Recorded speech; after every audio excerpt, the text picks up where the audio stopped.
დღეს ნიშნულოვანი დღე იყო იმ თვალსაზრისით, რომ კონტრასტური სურათი აისახა საქართველოს პოლიტიკურ სინამდვილეში, როდესაც ერთის მხრივ პარლამენტის შენობაში შედგა გარკვეული ღონისძიება, დავარქვათ ასე, და ამის პარალელურად პრეზიდენტმა ზურაბიშვილმა მიიღო გადაწყვეტილება გამოაქვეყნა, შეგვიძლია ვთქვა, თავისი გეგმაც, რის გაკეთებას აპირებს, როგორც ლეგიტიმური პრეზიდენტი. ამიტომ მოდით აი ეს თითქოს ორი მოვლენა, მაგრამ ერთი მოვლენის ორი კონტრასტური მხარე შევადაროთ ერთმანეთს, რა შედგა დღეს საქართველოში ამ თვალსაზრისით.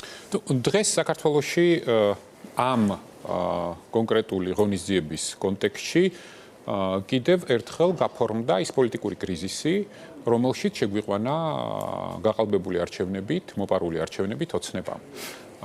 საბოლოო ჯამში ჩვენ მოგწონს ეს თუ არ მოგწონს, დღეს ყველაზე ლეგიტიმური, ასე ვთქვათ, სუბიექტი ქართული პოლიტიკის გახლავთ ხალხი, რომელიც რუსთაველზე ქმნის პოლიტიკურ დღის წესრიგს და ეს არ არის შემთხვევითი, იმიტომ რომ ყველაზე დიდი ლეგიტიმაცია აქვს ამ ხალხს, მათ ჩაერთოთ ეს თვითგადარჩენის ინსტინქტი და მიყვებიან ნაბიჯ-ნაბიჯ ძალიან გონივრულად და მშვიდად და აქ ყველაფერი ძალიან კარგად არის. იმაზე უკეთესად, ვიდრე მე წარმოვიდგენდი. კონკრეტულად ამ შემთხვევაში ფაქტობრივად ჩვენ გვყავს ერთის მხრივ არალეგიტიმური პარლამენტის მიერ არალეგიტიმურად არჩეული პრეზიდენტი, რა თქმა უნდა, რომლის ლეგიტიმაციაზეც საერთოდ საუბარი ზედმეტია. მეორეს მხრივ გვყავს სალომე ზურაბიშვილი, რომელმაც დატოვა სასახლე, ორბელიანების სასახლე და გარკვეული თავისი გეგმების შესახებ საზოგადოებას ამცნო. რა თქმა უნდა, მე კიდევ ერთხელ ხაზგასმით აღნიშნავ, რომ ქალბატონი სალომეს როლი იყო ბოლო წელიწად ნახევარი 2 წლის განმავლობაში განსაკუთრებით გამოკვეთილად პოზიტიური, ეს ფაქტია და რა თქმა უნდა დარწმუნებული ვარ, რომ მას შეუძლია პოზიტიური როლის შესრულება ქვეყნის შემდგომი პოლიტიკური განვითარების კონტექსტშიც. ჩემს სუბიექტურ აზრს თუ მეკითხებით და გაინტერესებთ, მე ყოველთვის ძალიან დიდ პატივს ვცემდი მას როგორც პოლიტიკოს და როგორც პრეზიდენტს და ალბათ ოცნების რეალობაშიც ალბათ შეიძლება ერთ-ერთი არა, მაგრამ ერთადერთი არა, მაგრამ ერთ-ერთი ვიყავი, რომელიც სრულად პატივს სცემდა მის ინსტიტუციონალურ, ასე ვთქვათ, პოზიციონირებას და ეს ამას ყოველთვის ხაზგასმით ვაკეთებდი, იმიტომ რომ ძალიან მნიშვნელოვანი იყო მისი არჩევა და ამ არჩევაშიც ჩვენ ძალიან აქტიურად მონაწილეობდით როგორც პრეზიდენტის და შემდგომ მისი როგორც ინსტიტუტის და პრეზიდენტის, ასე ვთქვათ, სათანადოდ აღსრულება მისი უფლებების. ბატონ გიორგი, რადგან ქალბატონ სალომეზე გამოხატეთ თქვენი პოზიცია და თქვით, რომ ჩემი პერსონალური სუბიექტური აზრით თუ გაინტერესებთ. თქვენ როგორც სუბიექტი ამ შემთხვევაში პოლიტიკური პარტიის ლიდერი ხართ და დღეს სალომე ზურაბიშვილმა თავის გამოსვლაში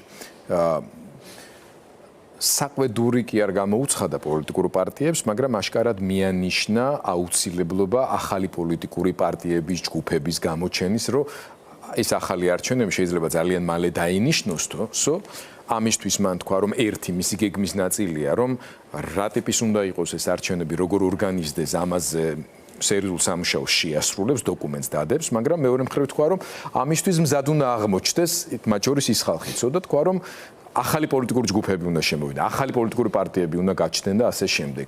ეს ზოგიერთმა გაიგო ისე, როგორც ძალიან კრიტიკული დამოკიდებულება არსებული პოლიტიკური სპექტრის მიმართ, რომ ამ მხრივ გარკვეული უკმარობის განცდა აქვს თავად პრეზიდენტსაც. ან გაიგო ისე, რომ შეიძლება თავად სალომე ზურაბიშვილმა მან ახსენა ეს ფრაზა, რომ მე ხელს შევუწყობ ამასო, ეს ხელშეწყობა ფორმით როგორ შეიძლება გარდაისახოს, თავად ჩაუდგეს რომელიმე ახალ პოლიტიკურ გაერთიანებას ან პარტიას სათავეში თუ არა, ეს არ ვიცით. სხვათა შორის ის კონსტიტუციური შეზღუდვა, რომელიც მას ჰქონდა, ასე ვთქვათ, რომ პოლიტიკური პარტიის ლიდერი არ ყოფილიყო ამ შემთხვევაში უკვე მოხსნილი აქვს, მიუხედავად იმისა, რომ ლეგიტიმურად აგრძელებს საქმიანობას, მაგრამ აი თქვენ რა შტაბეშტილება დაგრჩათ, მიიღეთ თუ არა ირიბი კრიტიკა როგორც პოლიტიკური პარტიის ლიდერმა, რომ აი პარტიები თავიანთ როლს შეიძლება ისე ვერ ასრულებდნენ, როგორც ახლა საჭიროა. გიორგი, მე კრიტიკისთვის ყოველთვის მზად ვარ, მაგრამ კრიტიკას მივიღებ ხალხისგან, იმ ხალხისგან, რომელიც დღეს რუსთაველზე დგას და უკვე 32 დღეა ზამთარში, ყინვაში გამოთქვამს და იცავს საქართველოს ინტერესებს. რა თქმა უნდა, ამ კრიტიკას მივიღებ. ეს ერთი, მეორე. ეხლა რაც უფრო მეტი ახალი პოლიტიკური ძალა იქნება, უკეთესია. დღეს ჩვენ მოგწონს ეს თუ არ მოგწონს, საბოლოოდ გაფორმდა საქართველო როგორც საპარლამენტო დემოკრატია. და აქ პოლიტიკურ პარტიას აქვს უაღრესად დიდი მნიშვნელობა. ამიტომ მე როდესაც ხვდები სამოქალაქო აქტივისტებს, ყველას მოუწოდებ რომ მეგობრებო, ვისაც აქვს სურვილი რომ იყოს პოლიტიკაში, რა თქმა უნდა ეს შესაძლებელია მხოლოდ პარტიების საშუალებით და მან უნდა შექმნან ეს პარტიები, რაც უფრო მეტი იქნება ასეთი პარტია, უკეთესია. ახლა ახალი პარტიის შექმნა ძველების კრიტიკის ხარჯზე მე თუ მკითხავთ, აი იმ პარტიებზე, რომელზეც ქალბატონი სალომე საუბრობდა, მე იმდენს გავაკრიტიკებდი. და ისეთი სიმკაცრით, რომ ვერავინ ვერ მაჯობებდა ამაში. მაგრამ თქვენ მაგას აკეთებთ კიდეც, თქვენ ოცნებას აკრიტიკებთ. მესმის რომელ ბოსტანშიც გადაისრულეთ ერთად ახლა კენჭები, თქვენ ამაზე კაპიტალიზირებთ, კარგი გაგება. რა თქმა უნდა და ამიტომ ეხლა აი მაგალითად ბოლო პროცესი, როდესაც აი დაფინანსებასთან აი ეს ომი გატყდა, ნუ სამარცხვინო და დამაზიანებელი. ამიტომ მე მორატორიუმმა გამოცხადებული. კარგია რომ დროულად გაჩერდა ეს. რა თქმა უნდა, მორატორიუმმა გამოცხადებული, ცოტა წვლილი მეც მივიძღვის ამაში რომ გაჩერდა. ამიტომ ახლა კრიტიკა ჯანსაღი როცა არის, მაშინ რა თქმა უნდა, სარგებლის მომტანი. ამიტომ მე ასეთ კრიტიკას ვიღებ ყოველთვის და დიდი სიამოვნებით. ოღონდ ეს კრიტიკა უნდა იყოს, არ უნდა ხდებოდეს ამ კრიტიკის ხარჯზე რაღაცის პარტიული პოლიტიკის მარგინალიზაცია ან ამ მიმართულებაში არ უნდა გადავა. რა თქმა უნდა ძალიან ცუდია. ასეთი კონკრეტული კითხვა თქვენ ამ სტუდიაში ჯერ კიდევ ერთი თვის წინ, როცა ეს პროცესები არ იყო ისე აქტიურად დაზრული, თქვით ასეთი რაღაცა, რომ როცა ჩვენ საუბრობდით პროგნოზზე, აი რა შეიძლება მოხდეს მომდევნო თვეების განმავლობაში, ასე დაასტრუქტურეთ პერსპექტივა. თქვით რომ პირველ ეტაპზე ეს იქნება პოლიტიკური კრიზისის გაფორმება, პარლამენტში ოპოზიციის მონაწილეობა არ მონაწილეობას დაუკავშირეთ. მეორე ეტაპზე ეს იქნება საერთაშორისო იზოლაცია, ამ მიმართულებითაც არის მნიშვნელოვანი ძვრები და მესამე ეტაპზე თქვით რომ ყველაზე მეტად როცა გამწვავდება პროცესი, ეს იქნება ეკონომიკური კრიზისი. გითხარით, ცოტა სხვანაირად იყო, მაგრამ აგიხსნით. მოდით ახლა თქვენ თვითონაც ახსენეთ და გითხარით, აი როგორ მიდის ეს პროცესი და როდის უნდა ველოდოთ კვანძის გახსნას. ესე იგი, აქ თქვენს გადაცემაში ვისაუბრებ მაშინ პირველად ამ ფაზებზე. ძალიან მნიშვნელოვანია ეს, იმიტომ რომ უნდა გვესმოდეს, ვადებს აქვს ძალიან დიდი მნიშვნელობა. მე მინდა გითხრათ და მადლობა გადაუხადო ყველა იმ ადამიანს, რომელიც ამ აქციაზე ერთხელ მაინც იყო 32 დღის განმავლობაში, იმიტომ რომ ამ აქციების საშუალებით ჩვენ მივახციეთ პირველ ფაზას გადაჭარბებულად შევასრულეთ 110%-ით შევასრულეთ და გახსნით რატომ. დღეს საქართველოს პარლამენტის შიდა ლეგიტიმაცია არ აქვს, იმიტომ რომ არც ერთი ოპოზიციური პარტია იქ არ არის და ხალხი გამოთქვამს თავის პროტესტს თანმიმდევრულად და მასობრივად. არც ერთი საერთაშორისო ორგანიზაცია არ აღიარებს და მათი საარჩევნო დასკვნები იყო უმკაცრესი და უმძიმესი. ჩვენი საერთაშორისო პარტნიორები არავინ ყველა უწოდებს ამ მთავრობას დე ფაქტოს, ან ფაქტობრივ მთავრობას და რაც ძალიან მნიშვნელოვანია, რასაც მე ვერ განსაზღვრავდი პირველ ფაზაში მოესწრებოდა თუ არა, პირველი ფაზა უნდა იყოს იანვრის ბოლომდე, ეს გახლავთ სანქციები. ეს გახლავთ სანქციები, რომლებიც არათუ დაგვეწია ისეთი ფორმით და ისეთი მასშტაბით, რომ დღეს საერთაშორისო საზოგადოებისთვის და ჩვენი მოქალაქეებისთვის აბსოლუტურად ცხადია, რომ დღეს დე ფაქტო საქართველოს ხელისუფლებაში არ დარჩა არც ერთი ლეგიტიმური ადამიანი, რომელსაც შეუძლია ლეგიტიმური მოლაპარაკებები აწარმოოს ქვეყნის სახელით. შესაბამისად, უბრალოდ ვიზასაც არ აძლევენ. ვიზას არც საშუალებასაც კი არც დაელაპარაკებენ. ამაში აი რო დაფიქრდეთ, ამით გამოიხატება უგუნურობა მართველი ელიტის, რომელმაც მაგალითად პრეზიდენტად აირჩია ის, ვინც აირჩია. და ასე შემდეგ ბევრი მაგალითის მოყვანა შეიძლება. მაგრამ პირველი ფაზა, რომლითაც ჩვენ მივახციეთ, შიდა ლეგიტიმაცია არ არის, გარე ლეგიტიმაცია არ არის, სანქციების პოლიტიკა სრულად არის ჩართული და ეხლა მთავარი დარჩა ერთი პირველი ფაზის, როდესაც ჩვენ ყველანი დავინახავთ, რომ 20 იანვრის შემდგომ ოცნებისთვის არაფერი არ შეიძლება და ამას რა თქმა უნდა ეს სანქციებიც ადასტურებენ და ყველას კარგად უნდა გვესმოდეს, რომ ივანიშვილის დასანქცირება წესით ახალ წლამდე არ უნდა მომხდარიყო. მე მაგალითად ველოდებოდი, რომ ახალი წლების შემდეგ 20 იანვრამდე ეს მაინც იქნებოდა, მაგრამ მათ დანარჩენების დასანქცირებაზე ისეთი პასუხი გასცეს, როდესაც დააწინაურეს, როდესაც დააჯილდოვეს, როდესაც თქვეს, რომ ბიუჯეტიდან აუნაზღავრებენ და რა თქმა უნდა ყველაფერი გასაგები იყო და დასანქცირდა ისეთი სისწრაფით, რომლითაც მეც არ წარმომედგენა, მე ამას ველოდებოდი სადღაც 10-15 იანვრისთვის. ეს არის პირველი ფაზა, რომელიც ჩვენ ძალიან კარგად გავიარეთ. მეორე ფაზა, რომელიც გამოწვეულია თავიდან ბოლომდე, ოსმით, ეს არის რა თქმა უნდა ეკონომიკური კრიზისი, იმიტომ რომ ამას ყველაფერს მოყვება ეკონომიკური იზოლაცია და მე მინდა გითხრათ, რომ ჩვენ თუ ეკონომიკური კრიზისის ფაზაში ზუსტად ისე სოლიდარულად საქართველოს თითეული მოქალაქე არ დაუდექით გვერდით. იმ მოქალაქეებს, რომელსაც ეს ყველაზე უფრო ჭირდებათ. ჩვენს მუშებს, ჩვენს მცირე ბიზნესის წარმომადგენლებს, ჩვენს საჯარო მოხელეებს, რომელსაც უბრალოდ ყრიან ახლა სამსახურიდან, უბრალოდ აგდებენ სამსახურიდან, ჩვენ უნდა გავაკეთოთ, გამოვხატოთ იგივე სოლიდარობა ამ ადამიანების მიმართ, რასაც ვაკეთებთ დღევანდელი დაპატიმრებულების მიმართ, უკანონო დაპატიმრებულების მიმართ. რატო? აი შეხედეთ. დღევანდელი რეჟიმი იმისთვის, რომ მას ლოიალობის კონტრაქტებია გაფორმებული ეგრეთ წოდებული სპონსორი ბიზნესმენებისთვის, რეჟიმის სპონსორი ბიზნესმენებისთვის, მათ აქვს სრული თავისუფლება მიცემული იმისთვის, რომ მასობრივად გაანთავისუფლონ ადამიანები, მასობრივად გააგდონ საჯარო სექტორიდან.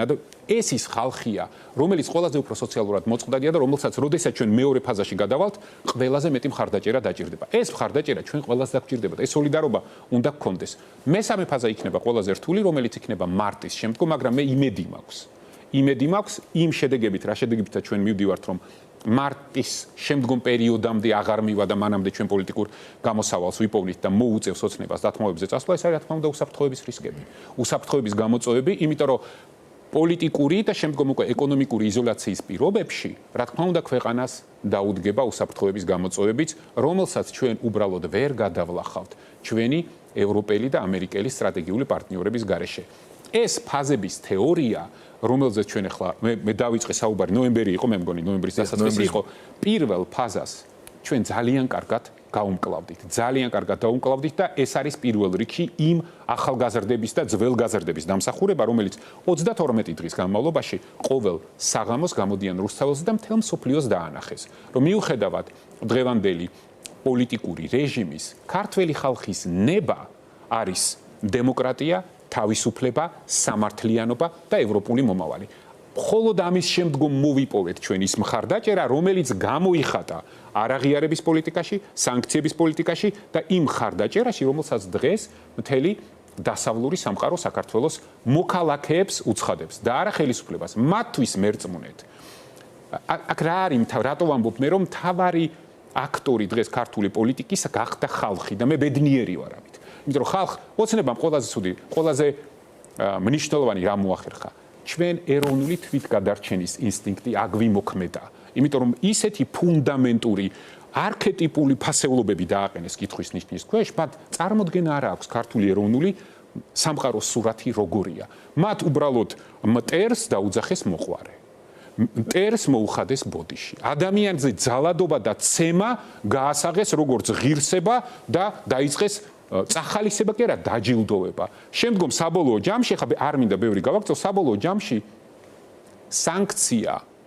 სანქცია, რომელიც გამოცხადდა რუსეთთან ურთიერთობის გამოაცხადეს ჯილდოდ. ნუ ხო ხდებით ქართულმა კოლექტიურმა გონმა საქართველოს მოქალაქეებს უკარნახა, რომ რაღაც არაბუნებრივი ხდება, დამაზიანებელი ხდება და ხალხმა დაიწყო ბუნებრივად ორგანიზება. ჩვენ უნდა გვესმოდეს, რომ დღეს საქართველოში ამოქმედებულია ეროვნული ინსტინქტი თვითგადარჩენის, რომელიც ჩვენ საუკუნეებია მოგზევს, იმიტომ რომ ოცნების ქმედებები იმდენად ამოვარდნილია ლოგიკიდან და იმდენად დამაზიანებელი გახდა ქვეყნისთვის.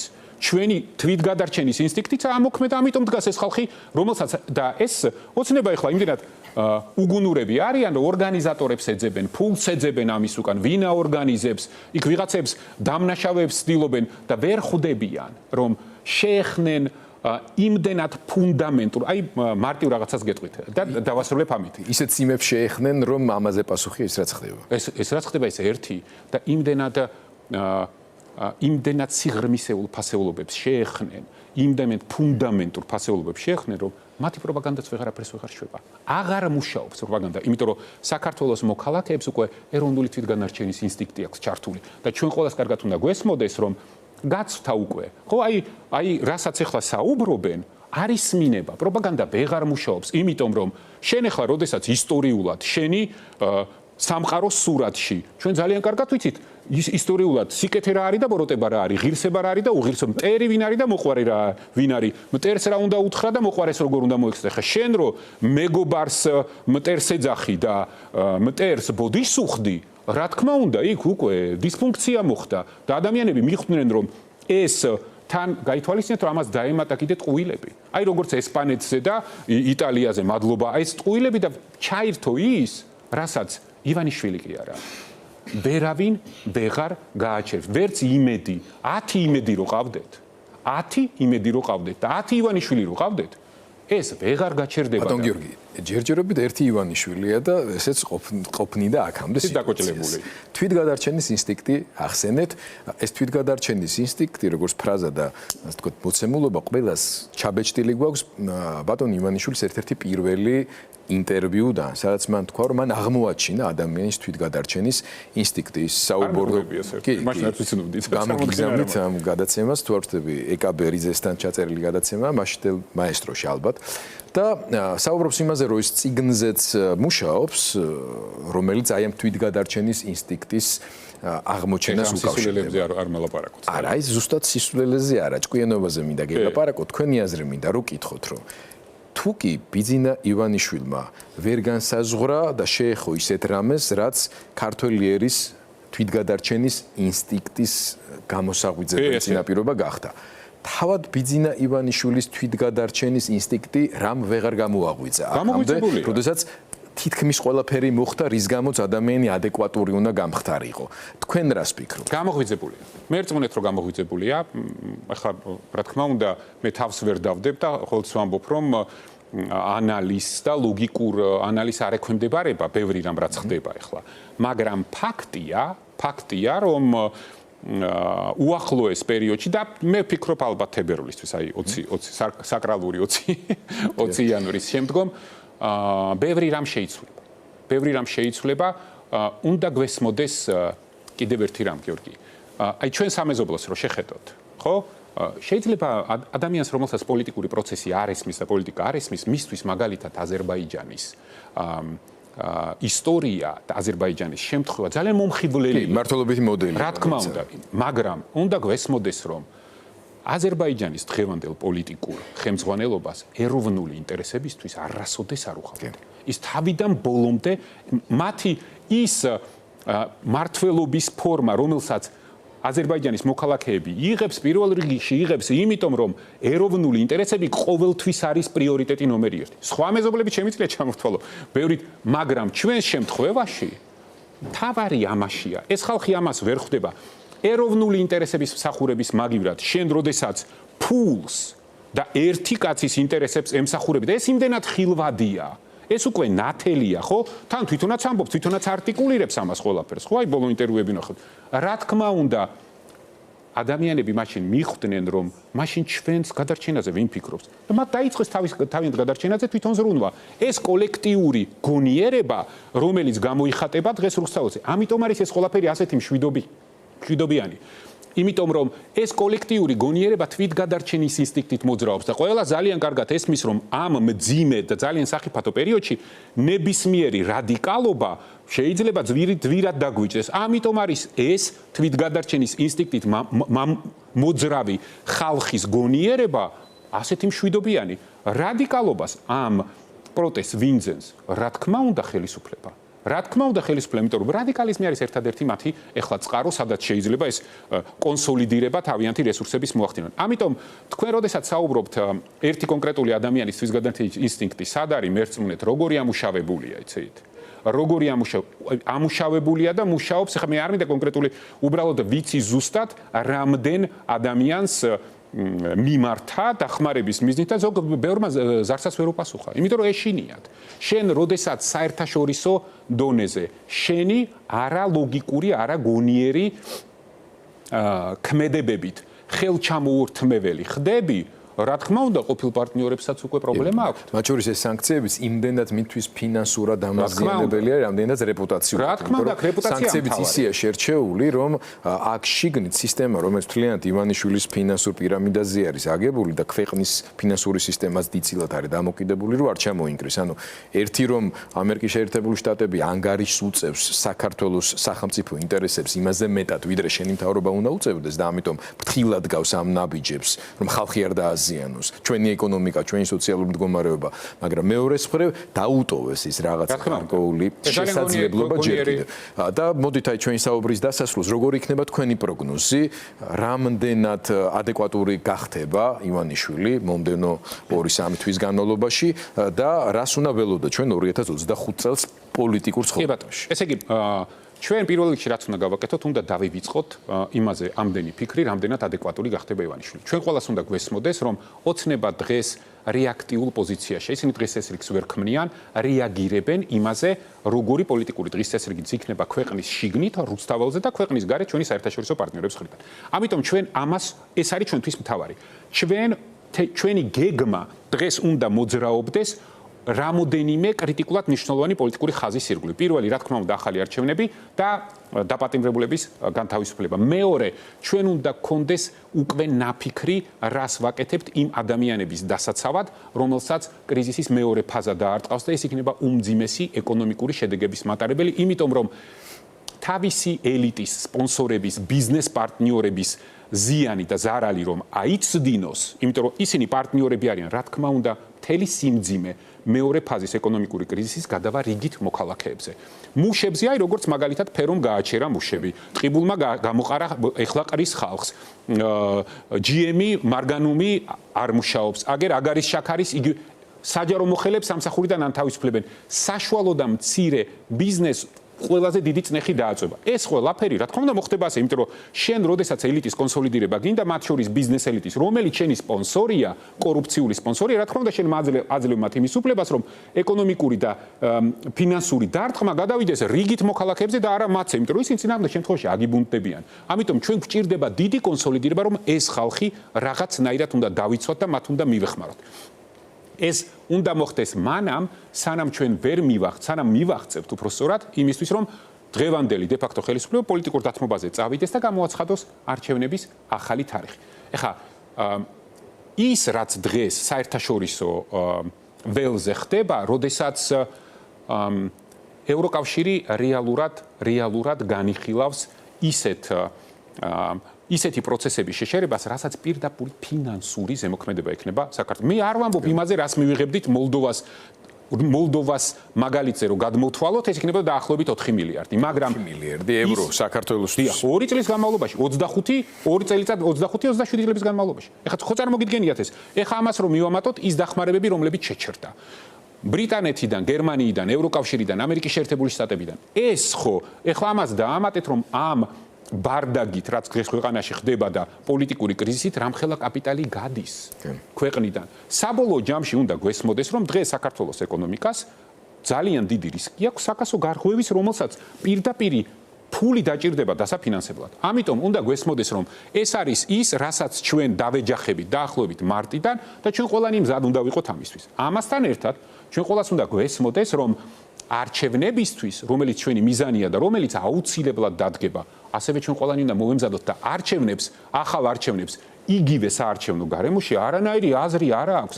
პირიქით ამან შეიძლება დამატებითი უპირატესობა და ახალი ენერგია და სიცოცხლე შეძინოს დღევანდელ ოცნებას ამ რეჟიმს იმისთვის, რომ რაღაცნაირად მოახერხონ ნაკლები, მაგრამ მაინც სიცოცხლის უნარიანობა შეინარჩუნონ. ამიტომ ყველას უნდა გვესმოდეს, რომ ეს არის მთავარი გეგმის ნაწილი. პირველი ფაზა, რომელიც პირველია, უნდა დავასრულოთ და არ უნდა იყოს არც შიდა, არც გარე ლეგიტიმაცია, სანქციები უნდა გაგრძელდეს და საბოლოო ჯამში საქართველოს მოქალაქეები და პირველ რიგში ის ხალხი, ვინც ოცნებას მიცა ხმა, უნდა დარწმუნდნენ, რომ 20 იანვარი არაფერი არ მოხდება, პირიქით იქნება, იმიტომ რომ რესპუბლიკური დამოკიდებულება საერთაშორისო პოლიტიკის მიმართ ყოველთვის უფრო მკაცრი, ეფექტური და სწრაფი იყო. ყოველთვის ასე იყო. ამას ესენი ძალიან კარგად ხვდებიან და უკვე იმასაც ამბობენ, რომ შეიძლება ტრამპი ვერ მოერიოს გლობალური ომის პარტიას. ეს არის პირველი ფაზა, რომელიც იანვრის ბოლოს დამთავრდება, მაგრამ ჩვენ დღეს უკვე უნდა მუშაობდეთ და ჩვენ ვაკეთებთ ამას, რომ მეორე ფაზის პირობებში, როდესაც ეკონომიკური გამოწვევები იქნება, ჩვენ ამ ხალხს უკვე ველაპარაკებთ. ჩვენ ხვდებით ძალიან ბევრ ორგანიზაციას, რომელიც ზრუნავს ტყიბულიდან უკანონოდ განთავისუფლებულ ხალხს.